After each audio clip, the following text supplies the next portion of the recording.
Alexander the Great was no stranger to war. By his early 20s, he had already carved out a reputation as one of history's greatest military minds. But even the seasoned conqueror was not prepared for the bloodbath that awaited him at the Battle of the Hydaspes in 326 before the Common Era.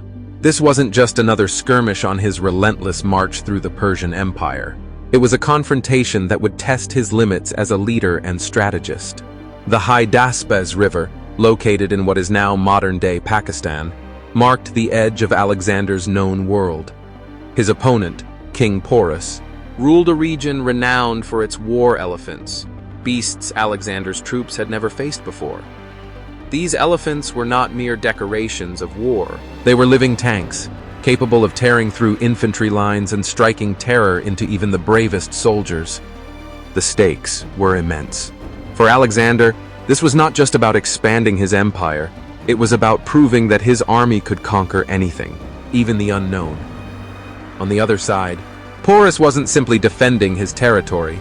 He was fighting to preserve his people's freedom against the most formidable army of the ancient world. The stage was set for an epic showdown. The Hydaspes presented an immediate challenge.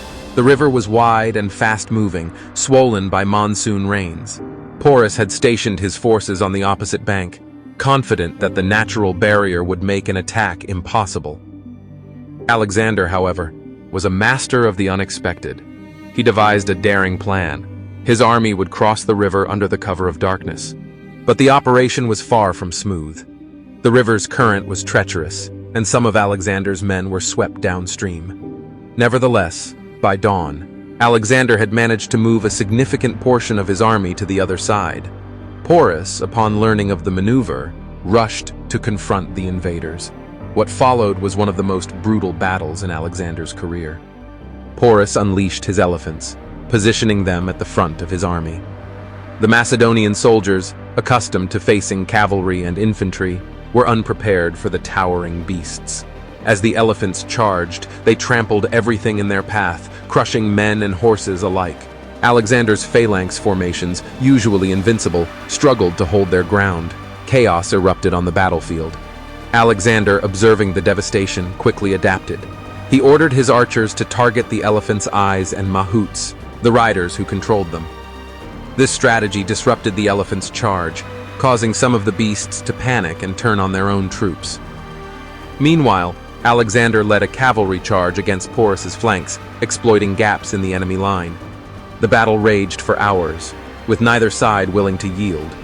Porus himself fought valiantly, standing over 6 feet tall and cutting an imposing figure on the battlefield.